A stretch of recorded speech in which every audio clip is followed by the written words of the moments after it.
babina sali po moninga ni tanga masolo boucle. Inaki mabe mama Annie Nkanza awa penza ba mama na solution oyo asali vraiment awa ezalaka ne danger.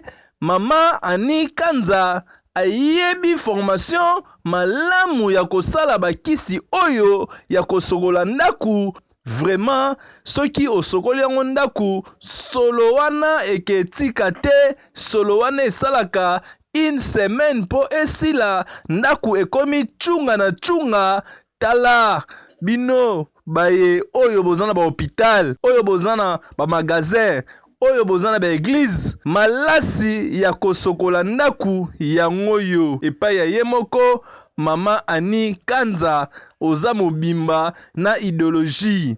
Bino pe bolingi boyeba ndenge basalaka yango, ozwi kaka limero oyo ya Mama Annie Nkanza, oza mobimba okoyeba nyonso ndenge basalaka yango. Eza mosika te, ye moko alobeli bino na micro ya Lingala News. Okay, merci na opportunité bapesi ngai na Lingala News. Ngai komona ngai ezali Mama Annie.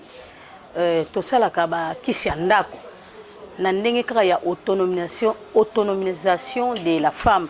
Tolingi ke mwasi ayeba na ko participer na développement ya mboka na biso, kolandisa maloba oyo papa mokonzi ya biso Félix Etienne Tshisekedi Antoine alobaki ke non to consommer Congo. Yango na ngai pe na idéologie wana naza kosala bakisi ya ndako, na kosala bactérol et puis na kosala parfum ya ndako.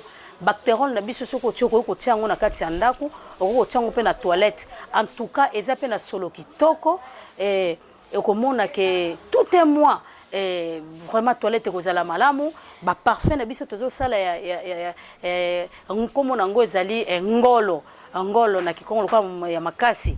Vraiment ndako kozala solo kitoko et ko éliminer ba solo nyonso tout oyo ya mabe. Yango na tozali ko benga ba mama ba numéro na biso eza wana, eza formation to koyeba ko sunga ba mama pona koyeba ko sala pe quelque chose pona ko sunga pe libota to lingi ke na ba mbula ezoyi atona mbula oyo ba mama bazala a même ya ko sunga mabota.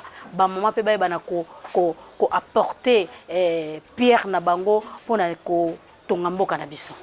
Papa mama oyo tikali kolala pongi te pe kozala gidiba te. Bakisi oyo ebongisaka ndaku pe magasin na yo pe hôpital pe église yango yo kisi ya chunga. Otiekaka busho mukie chunga wana efandi bana une semaine pe oza mobimba.